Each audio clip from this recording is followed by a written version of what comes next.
Hi friends, welcome back to my channel. നമുക്കൊന്നൊരു ഉണ്ണിയപ്പത്തിൻ്റെ recipe നോക്കിയാലോ. ഉണ്ണിയപ്പം പെട്ടെന്ന് ഉണ്ടാക്കാൻ പറ്റിയൊരു ഉണ്ണിയപ്പമാണ്. ഇപ്പം മക്കളൊക്കെ ക്ലാസ് കഴിഞ്ഞ് വരുമ്പോൾ എന്താ ഉണ്ടാക്കുക എന്നൊക്കെ വിചാരിച്ചിരിക്കുമ്പോൾ ഉണ്ടാക്കാൻ പറ്റിയൊരിതാണ്. ഞാനിപ്പോൾ ഇവിടെ മൈദയും റവയും അരിപ്പൊടിയും വെച്ചിട്ടുണ്ടാക്കുന്ന ഉണ്ണിയപ്പമാണ്. അപ്പോൾ എല്ലാതും ഒരേ അളവിൽ വേണം കേട്ടോ എടുക്കാൻ. അപ്പോൾ ഞാൻ 250-ൻ്റെ ഒരു ഗ്ലാസ്സാണ് എല്ലാതും എടുത്തിട്ട് ചെറിയൊരു ക്വാണ്ടിറ്റിയിലാണ് ചെയ്യുന്നത്. ചെറിയൊരു ക്വാണ്ടിറ്റി എന്ന് പറഞ്ഞാൽ ഈ ഒരു അളവിൽ നമുക്ക് ഒരു 30 to 32 ഉണ്ണിയപ്പം വരെ ഉണ്ടാക്കാം. അപ്പോൾ അതിനുള്ള അളവാണ് കേട്ടോ ഞാൻ പറയണത്. അപ്പോൾ ആദ്യം ഒരു ഗ്ലാസ് അരിപ്പൊടി എടുത്തിട്ടുണ്ട്. അപ്പോൾ എല്ലാതും മൂന്നും ഒരേ ഗ്ലാസ്സിൽ ഒരേ അളവിൽ എടുക്കണം കേട്ടോ. അപ്പോൾ സാധാ അരിപ്പൊടിയാണ്. പിന്നെ എടുത്തിട്ടുള്ള മൈദയാണ്. അപ്പോൾ മൈദ പാടില്ല, ഹെൽത്ത് ഇഷ്യൂ അങ്ങനെ വല്ലതും ഉണ്ടെങ്കിൽ നമുക്കിത് അതിൻ്റെ പകരം ഗോതമ്പ് പൊടി അതിലും ചേർക്കാം. യാതൊരു കുഴപ്പമില്ല കേട്ടോ. മൈദ ചേർക്കുന്ന ടേസ്റ്റ് ഗോതമ്പ് പൊടി ചേർക്കുമ്പോൾ വ്യത്യാസമുണ്ട്. അതെന്തായാലും വ്യത്യാസം ഉണ്ടാവും, പക്ഷേ കുഴപ്പമൊന്നുമില്ല ഗോതമ്പ് പൊടി ആഡ് ചെയ്താലും.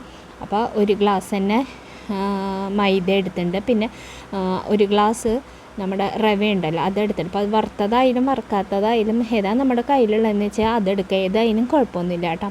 പിന്നെ പിന്നെ റവ ഇല്ല, അപ്പം നമ്മുടെ അടുത്ത് പുട്ടുപൊടി ഉള്ളതെന്ന് വെച്ച് കഴിഞ്ഞാൽ നൈസായിട്ടുള്ള പൊടി ഉണ്ടല്ലോ, റവയ്ക്ക് പകരം നമ്മൾ ഈ നൈസ് പൊടി ആഡ് ചെയ്യുന്നതിന് പകരം നമ്മുടെ പുട്ടുപൊടി ആഡ് ചെയ്യും. അപ്പോൾ പിന്നെ റവയുടെ ആവശ്യമില്ല. നമ്മൾ ആ തരി കിട്ടാൻ വേണ്ടിയിട്ടാണ് നമ്മൾ റവ ആഡ് ചെയ്തിട്ടുള്ളത്. അപ്പോൾ റവ ഇല്ല, അപ്പോൾ പുട്ടുപൊടിയാണ് നമ്മുടെ കയ്യിലെന്ന് വെച്ച് കഴിഞ്ഞാൽ അതെടുക്കാം. അപ്പോൾ റവ ആഡ് ചെയ്യേണ്ട ആവശ്യമില്ല കേട്ടോ. അപ്പോൾ ഇത് മൂന്നും കൂടി ഇട്ടിട്ട് നന്നായി ഒന്ന് ഇളക്കി കൊടുക്കുക, നന്നായി ഒന്ന് ഇളക്കുക കേട്ടോ. അതിന് ശേഷം ഇതിലേക്ക് നമ്മൾ ശർക്കര ഉരുക്കിയത് ആഡ് ചെയ്ത് കൊടുക്കേണ്ടത്. ശർക്കര ഇപ്പം നമ്മുടെ മധുരം അനുസരിച്ച് കുറച്ചധികം ഉരുക്കുക. പിന്നെ നമ്മൾ നോക്കിയിട്ട് അതിൽ ആഡ് ചെയ്താൽ മതി. ഇത്തിരി ലൂസായിട്ടുള്ള കൺസിസ്റ്റൻസിയിലും നമ്മുടെ ശർക്കര ഉരുക്കിയെടുക്കുക. അപ്പം ഞാനിവിടെ കിട്ടിയിട്ടില്ല, എനിക്ക് ബെല്ലം നല്ല കറുത്ത ബെല്ലാണ്. അപ്പം നമ്മുടെ ഉണ്ണിയപ്പത്തിന് നല്ല കളറും ഉണ്ടാവും. എന്നിട്ട് നന്നായി ഒന്ന് ഇളക്കി കൊടുക്കുക കേട്ടോ. നന്നായി ഇളക്കണം. പിന്നെ വെള്ളം കുറവുണ്ടെങ്കിൽ വെള്ളം ആഡ് ചെയ്ത് കൊടുക്കാം. അപ്പോൾ നമ്മൾ ശർക്കരയും കൂടി ഒഴിച്ച് കൊടുത്ത് നന്നായി നമ്മൾ മിക്സ് ചെയ്തിട്ടുണ്ട്. നന്നായി മിക്സ് ചെയ്യുക കേട്ടോ. ശർക്കര ഉരുക്കുമ്പോൾ ഇത്തിരി വെള്ളത്തോടു കൂടി ഉരിക്കാനും കുഴപ്പമില്ല. പിന്നെ അതേപോലെ ശർക്കര ചൂടാറിയിട്ട് വേണം നമുക്ക് ഇതിലേക്ക് ഒഴിച്ച് കൊടുക്കാം കേട്ടോ. അതൊക്കെ ഒന്ന് ശ്രദ്ധിക്കുക. പിന്നെ ഇത് നമ്മൾ റവ ഇട്ടിട്ടുള്ള കാരണം ഒന്ന് മിക്സ് ചെയ്ത് കുറച്ച് നേരം ഒന്ന് അവിടെ ഇരുന്നോട്ടെ. കുറച്ച് നേരം വെയിറ്റ് ചെയ്യണമെന്നൊന്നുമില്ല. പിന്നെ അപ്പോഴേക്കും നമുക്ക് നാളികേരം ഞാനിവിടെ അങ്ങനെ നുറുക്കി വെച്ചിട്ടുണ്ട്. ഇതിപ്പോൾ നെയ്യിലൊന്ന് വറുത്തിട്ട് ഇതിലേക്ക് ആഡ് ചെയ്യും. അപ്പോൾ ആ നേരം വരെ ഇതൊന്നും അവിടെ ഇരുന്നോട്ടെ. അപ്പം ഞാൻ മൂടി കുറച്ച് നേരം ഇവിടെ വെച്ചിട്ടുണ്ടായിരുന്നു കേട്ടോ. കുറച്ച് നേരം അങ്ങനെ വെയിറ്റ് ചെയ്യേണ്ട ആവശ്യമൊന്നുമില്ല. നമ്മൾ റവ ഇട്ടിട്ടുള്ള കാരണമാണ്. അപ്പോൾ ഞാനിവിടെ നാളികേരം കുറച്ച് നെയ്യിൽ വറുത്തെടുത്തിട്ടുണ്ട്. ഞാൻ അത് ഇതിലേക്ക് ആഡ് ചെയ്ത് കൊടുക്കാം. പിന്നെ ഇതിൽ ആഡ് ചെയ്യുന്ന സാധനങ്ങളൊക്കെ നമ്മുടെ ഇഷ്ടം അനുസരിച്ച് ആഡ് ചെയ്യാം. ചിലവർക്ക് ഇതിൽ ജീരകം ആഡ് ചെയ്യുന്നത് ഇഷ്ടമാണ്. അപ്പോൾ അതേപോലെ നമ്മുടെ എള്ളുണ്ടല്ലോ, എള്ള് ആഡ് ചെയ്യുന്ന ഇഷ്ടമാണെങ്കിൽ അത് ആഡ് ചെയ്യുക. ഇതിലെന്താ ഇഷ്ടം എന്ന് വെച്ച് കഴിഞ്ഞാൽ അതൊക്കെ ആഡ് ചെയ്യുക. പിന്നെ ഞാൻ കുറച്ചിവിടെ നമ്മൾ കട്ട് ചെയ്ത് വെച്ച നാളികേരത്തിന് ഫുള്ള് ഞാൻ വറുത്തിട്ടില്ല, കുറച്ച് കടിക്കാനായിട്ട് കിട്ടാൻ വേണ്ടിയിട്ട് അത് ഇട്ടുണ്ട്. അപ്പോൾ അത് ഇതിലേക്ക് ഇട്ട് കൊടുക്കാം. വറുത്തത് ഇഷ്ടം കടിക്കണമെന്ന് വെച്ചാൽ അത് കൂടുതൽ ഇടാട്ടെ, ഇങ്ങനെ ഇടേണ്ട ആവശ്യമൊന്നുമില്ല. അതൊക്കെ ഞാൻ പറഞ്ഞ പോലെ നമ്മുടെ ഇഷ്ടം അനുസരിച്ച് ആഡ് ചെയ്യുക. പിന്നെ ഞാൻ കുറച്ച് നാളികേരം ഇവിടെ അരച്ച് വെച്ചിട്ടുണ്ടായിരുന്നു കേട്ടോ, അത് ഇതിലേക്ക് ആഡ് ചെയ്ത് കൊടുക്കുന്നുണ്ട്. അരയ്ക്കാൻ മീൻസ് ജസ്റ്റ് ഒന്ന് ഇത്തിരി വെള്ളം ഇല്ലാണ്ടൊന്ന് ഇങ്ങനെ ക്രഷ് ചെയ്തെടുത്ത പോലെ ആക്കിയതാണ്. അതൊക്കെ അങ്ങനെ ഒരു പ്രത്യേക ടേസ്റ്റാണ് നമ്മുടെ ഉണ്ണിയപ്പം ഉണ്ടാക്കുമ്പോൾ. അത് ആഡ് ചെയ്ത് കൊടുത്തിട്ടുണ്ട്. പിന്നെ ഇതിലേക്ക് ഞാൻ ഏലക്കായും ചുക്ക് പൊടിച്ചതുമാണ് കേട്ടോ. ഏലക്കായ ഞാൻ ജസ്റ്റ് ഒന്നിങ്ങനെ ചതച്ചെടുത്തതാണ്. അല്ലെങ്കിൽ പിന്നെ പഞ്ചസാരയുടെ ഒപ്പം ചതച്ചെടുക്കാം. അതെങ്ങനെയാണെന്ന് വെച്ചാൽ നമ്മുടെ സൗകര്യം പോലെ ചെയ്യുക. ഇനി ഇതെല്ലാം കൂടി ഒന്ന് ഇട്ടിട്ട് ഒന്നും കൂടി ഒന്ന് മിക്സ് ചെയ്യാം കേട്ടോ. ഇത് പെട്ടെന്ന് ഉണ്ടാക്കണ എന്താ പറയുക ഉണ്ണിയപ്പായ കാരണം വേഗം വേഗമൊക്കെ നമുക്ക് ചെയ്യാം. എടുത്ത് വെക്കേണ്ട ആവശ്യമൊന്നുമില്ല. അപ്പോൾ ഇത് ഞാൻ എടുത്ത് വെക്കാൻ കാരണം എന്താ വെച്ചാൽ ഞാൻ പറഞ്ഞല്ലോ, അത് വറുത്തിടുന്ന കൊണ്ട് മാത്രമാണ്. പിന്നെ ഞാനിതിൽ ഇത്തിരി ഇപ്പോൾ വെള്ളം ഞാനിങ്ങനെ ഇത്തിരി ലൂസായിട്ടുള്ള കൺസിസ്റ്റൻസിയിലാണ് ശർക്കര ഉരുക്കിയെടുത്തത്. ഇനി ഇത് പോരാട്ടോ, ഇതിൽ കുറച്ചും കൂടി വെള്ളം ഒഴിച്ച് കൊടുക്കണം. അപ്പോൾ ഞാൻ ഇതിൽ കുറച്ച് വെള്ളം ഒഴിച്ച് കൊടുക്കട്ടെ കേട്ടോ, ഒന്ന് ലൂസാക്കാൻ വേണ്ടിയിട്ടാണ്. അപ്പോൾ വെള്ളത്തിൻ്റെ അളവ് ഞാൻ പ്രത്യേകിച്ച് പറഞ്ഞിട്ട് കാര്യമില്ല.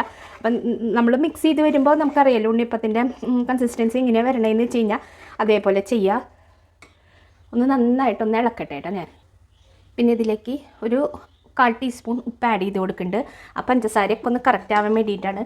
അതും കൂടി ഇട്ട് കൊടുത്ത് നന്നായി ഇളക്കണം കേട്ടോ. മൈദ ഇട്ടിട്ടുള്ള എന്ത് സാധനം നന്നായി ഒന്ന് ഇളക്കണം. വെള്ളപ്പം പോരാ, അപ്പോൾ ഞാൻ കുറച്ചും കൂടി വെള്ളം ആഡ് ചെയ്യുന്നുണ്ട്. എന്നിട്ട് നന്നായി ഇങ്ങനെ ഇളക്കി കൊടുത്ത് ഒന്ന് മിക്സ് ചെയ്തെടുക്കട്ടെ. ആദ്യം ഇളക്കുമ്പോൾ ഇത്തിരി പാടുണ്ടാവും, കുഴപ്പമില്ല. പതുക്കെ ഒന്ന് മിക്സ് ചെയ്തെടുത്താൽ മതി. അപ്പോൾ ഞാൻ നന്നായി മിക്സ് ചെയ്തെടുത്തിട്ടുണ്ട്. നന്നായി മിക്സ് ചെയ്യണം കേട്ടോ. കണ്ടോ, ഇത് ഈ ഒരു കൺസിസ്റ്റൻസിയിൽ വേണം. പിന്നെ നമ്മൾ എടുക്കുന്ന ശർക്കര എന്ന് പറയുന്നത് നല്ല ഇങ്ങനെ കറുത്തിട്ടുള്ള ബെല്ലം എന്ന് പറയില്ല, അതൊക്കെ ഇടണമെന്ന് വെച്ച് കഴിഞ്ഞാൽ നമ്മുടെ ഉണ്ണിയപ്പം നല്ല കളർ ഇങ്ങനെ നല്ല എന്താ പറയുക, ഒരു കറുത്ത ഒരു നല്ല ബ്രൗൺ ആയിട്ടുള്ള കളർ വരും. ഇപ്പോൾ ബെല്ലത്തിന് എടുക്കുന്ന അനുസരിച്ചാണ് നമ്മുടെ ഉണ്ണിയപ്പത്തിന് കളർ മാറ്റം വരിക. ഇപ്പോൾ ബെല്ലം വെളുത്ത ബെല്ലവും കിട്ടും, കറുത്ത ബെല്ലവും കിട്ടും നമുക്ക്. ഞാൻ എടുത്തിട്ടുള്ള ശർക്കര ഇത്തിരി കറുത്തിട്ടുള്ളതാണ്, അത് കാരണം നമ്മുടെ മാവ് നന്നായി ഇങ്ങനെ കറുത്ത് വന്നിട്ട് കണ്ട ഈ ഒരു കൺസിസ്റ്റൻസിയിൽ വേണം കേട്ടോ. ഇങ്ങനെ ഈ ഒരു ഫ്ലോയിങ് കൺസിസ്റ്റൻസി എന്ന് പറയില്ല, ആ ഒരു കൺസിസ്റ്റൻസിയിൽ വേണം നമ്മുടെ ഉണ്ണിയപ്പത്തിന് മാവെടുക്കാൻ. ഇനി ഇതവിടെ ഇരിക്കട്ടെ. നമുക്ക് ഇതിലേക്ക് കുറച്ച് നെയ്യ് ഒഴിച്ച്, ഇതൊക്കെ ഈ നെയ്യൊക്കെ ആഡ് ചെയ്യണത് നമ്മുടെ ഇതിന് ടേസ്റ്റ് കൂട്ടുന്നതാണ്. കുറച്ച് നെയ്യ് ഒഴിച്ച് കൊടുത്തിട്ടുണ്ട്. ഇതൊക്കെ ഒരു ടീസ്പൂണോ അങ്ങനെ ഒഴിച്ച് കൊടുത്താൽ മതി. നല്ലൊരു ടേസ്റ്റാണ് നമ്മുടെ ഉണ്ണിയപ്പത്തിന്. എന്നിട്ട് നന്നായി ഒന്ന് ഇളക്കി കൊടുക്കുന്നുണ്ട്. ഇനി നമുക്ക് ഉണ്ണിയപ്പം ഉണ്ടാക്കാൻ തുടങ്ങിയത് എടുത്ത് വയ്ക്കൊന്നും വേണ്ട. പിന്നെ ഇത് വേണമെങ്കിൽ നിങ്ങൾക്ക് ഇഷ്ടമാണെങ്കിൽ മാത്രം ഇതിൽ ഒരു നുള്ളു സോഡാ പൊടി ആഡ് ചെയ്ത് കൊടുക്കും. പക്ഷേ ഞാൻ ആഡ് ചെയ്യണമെന്നൊന്നും വീട്ടിൽ ചെയ്യുമ്പോൾ അങ്ങനെ ആഡ് ചെയ്യാറില്ല, അതിൻ്റെ ആവശ്യം തന്നെ ഇല്ല കേട്ടോ. അപ്പോൾ അതിനി ഇവിടെ ഇരിക്കട്ടെ. ഒന്നും കൂടി ഒന്ന് നന്നായി ആ നെയ്യ് ഒഴിച്ച് കൊടുത്ത് ഒന്ന് ഇളക്കി കൊടുത്തിട്ടുണ്ട്. ഇനി ഇതൊരു സൈഡിൽ അവിടെ ഇരിക്കട്ടെ കേട്ടോ. അപ്പോൾ നമുക്ക് ഉണ്ണിയപ്പത്തിൻ്റെ തട്ട് വെച്ച് കൊടുക്കാം, എന്നിട്ട് ഉണ്ണിയപ്പം ഉണ്ടാക്കി തുടങ്ങാം. അപ്പോൾ ഞാനിവിടെ നമ്മൾ വെളിച്ചെണ്ണയൊക്കെ ഒഴിച്ച് കൊടുത്തിട്ടുണ്ട്. വെളിച്ചെണ്ണയിൽ തന്നെ ചെയ്താൽ മതിയിട്ട്, നാടൻ സാധനങ്ങളൊക്കെ വെളിച്ചെണ്ണയിൽ മതി. അപ്പോൾ അതൊന്ന് ചൂടായി വരട്ടെ, നന്നായി ചൂടാവണം കേട്ടോ. അതിന് ശേഷം വേണം നമ്മുടെ കൂട്ട ഒഴിച്ച് കൊടുക്കാൻ. അപ്പോൾ നമ്മുടെ വെളിച്ചെണ്ണയൊക്കെ നന്നായി ചൂടായി വന്നിട്ടുണ്ട്. ഇനി ഇതൊന്ന് സിമ്മാക്കാം കേട്ടോ. അതിന് ശേഷം ഞാനിപ്പോൾ ഇങ്ങനെ ഒഴിക്കാൻ എളുപ്പത്തിന് ഒരു ഗ്ലാസ്സിലേക്ക് ഒന്ന് മാറ്റിയിട്ട് ഇത്തിരി ഒഴിച്ച് കൊടുക്കാം. നിറച്ച് ഒഴിച്ച് കൊടുക്കരുത് കേട്ടോ, പകുതി ഒഴിക്കാവാനേ പാടുള്ളൂ.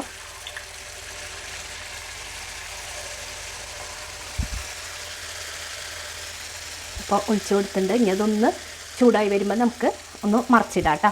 തീ ഇത്തിരി ഒരു മീഡിയത്തിലേക്ക് ഒന്ന് ആക്കണം. ഒഴിച്ച് കൊടുത്തതിന് ശേഷം നല്ല തീയാക്കുക കേട്ടോ, അല്ലെങ്കിൽ പിന്നെ മറിച്ചിടുമ്പോൾ അതിങ്ങനെ സൈഡ് ഒട്ടിപ്പിടിക്കും. അപ്പോൾ തീ ഒന്ന് മീഡിയത്തിനായിട്ടും കൂടുതലാക്കാം, എന്നാലാണ്, അല്ലെങ്കിൽ പിന്നെ പെട്ടെന്ന് ഇതാവും. നോക്കുക ഓരോന്നും ഇങ്ങനെ ഒന്ന്. അപ്പോൾ മറിച്ചിടാറായിട്ടില്ല കേട്ടോ, ഒന്നും കൂടി ആയിക്കോട്ടെ. അതിന് ശേഷം നമുക്കിതൊന്ന് മറിച്ചിടാം. നല്ല തീ വേണം കേട്ടോ, അത് പ്രത്യേകം ഒന്ന് ശ്രദ്ധിക്കണം. നമ്മൾ നല്ല ചൂടായതിന് ശേഷം മാവ് ഒഴിക്കുമ്പോൾ ഒന്ന് തീ സിമ്മാക്കുക. അതിന് ശേഷം ഫുൾ തീയിൽ തന്നെ ഇടാം, അതായിരിക്കും നല്ലത് കേട്ടോ. അല്ലെങ്കിൽ പിന്നെ ഇങ്ങനെ അവിടെ ഇവിടെയൊക്കെ ഇങ്ങനെ ഒട്ടിപ്പിടിച്ചതാവും. എന്ന് നമ്മുടെ ആദ്യം നടുവിലത്തെ ഭാഗം ആദ്യം ഇട്ട് കൊടുത്തത് മറിച്ചിടാം.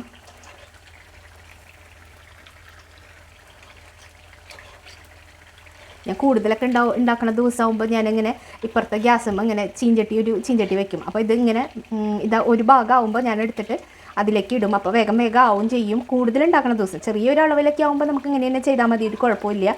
വെളിച്ചെണ്ണ അപ്പോൾ വേസ്റ്റ് ആവുമെന്നൊന്നും പറയാനില്ല, നമുക്ക് ആ വെളിച്ചെണ്ണ പിന്നെ യൂസ് ചെയ്യാമല്ലോ, കറി കാച്ചാനും ഒക്കെ യൂസ് ചെയ്യുകയും ചെയ്യാം. കുറേയൊക്കെ ഉണ്ടാക്കുമ്പോൾ കേട്ടോ. അപ്പോൾ വല്ല പൂരൊക്കെ വരുമ്പോൾ നമ്മൾ വിശേഷ ദിവസങ്ങളിൽ നമ്മൾ കൂടുതലും ഉണ്ണിയപ്പം ഉണ്ടാക്കില്ല. അപ്പോൾ അങ്ങനെ വരുമ്പോൾ മാത്രം കേട്ടോ, അല്ലെങ്കിൽ പിന്നെ ഇങ്ങനെ തന്നെ ചെയ്യുക. ഇതൊന്ന് വെന്ത് വരട്ടെ. നമ്മുടെ ഉണ്ണിയപ്പങ്ങളൊക്കെ റെഡി ആയിട്ടുണ്ട്.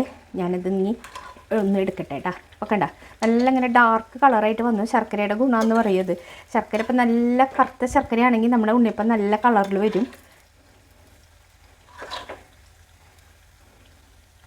നമ്മുടെ ഫസ്റ്റത്തെ ഉണ്ണിയപ്പം ഇവിടെ റെഡി ആയിട്ടുണ്ട്. ബാച്ച് ഉണ്ണിയപ്പം ഇവിടെ പെട്ടെന്ന് ഉണ്ടാക്കാൻ പറ്റുന്ന ഉണ്ണിയപ്പമാണ്, ഇൻസ്റ്റൻ്റ് ആയിട്ടുള്ള. ഇനി ഇതിൽ പഴം ആഡ് ചെയ്യണമെങ്കിൽ പഴം ആഡ് ചെയ്യാം.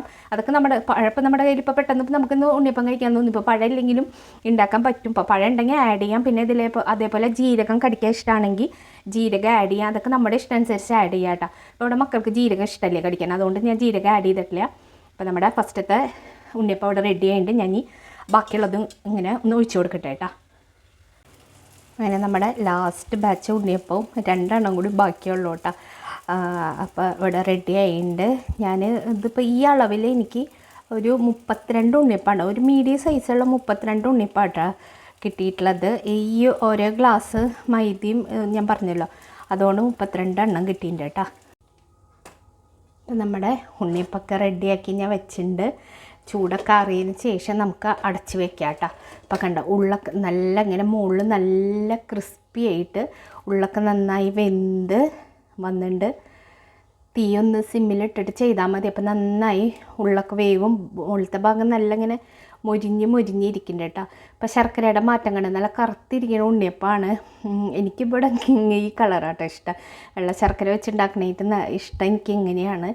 അപ്പോൾ നമ്മുടെ ഉണ്ണിയപ്പമൊക്കെ റെഡിയായി. അപ്പോൾ എന്തായാലും എല്ലാവരും ഒന്ന് ഉണ്ടാക്കി നോക്കുക. പെട്ടെന്ന് ഇപ്പോൾ ആ ഒരു പഴം ഇട്ടിട്ടുണ്ടാക്കുന്ന ആ ഒരു ടേസ്റ്റ് അതേപടിയൊന്നും ഉണ്ടാവില്ല. എന്തായാലും പഴത്തിൻ്റെ ഒരു മണവും പാളയംകോടൻ പഴം വെച്ചിട്ടുണ്ടാക്കുമ്പോൾ പ്രത്യേക മണമാണല്ലോ. അപ്പോൾ അതിൻ്റെ ഒരു കുറവ് എന്തായാലും നമ്മുടെ ഉണ്ണിയപ്പത്തിന് ഉണ്ടാവും. എന്നാലും നമുക്ക് ഉണ്ണിയപ്പം തന്നെ പൂതി വരുമ്പോൾ ഉണ്ടാക്കാൻ പറ്റിയതാണ്. അപ്പോൾ എന്തായാലും എല്ലാവരും ഒന്ന് ഉണ്ടാക്കി നോക്കുക. അപ്പോൾ thank you friends for watching.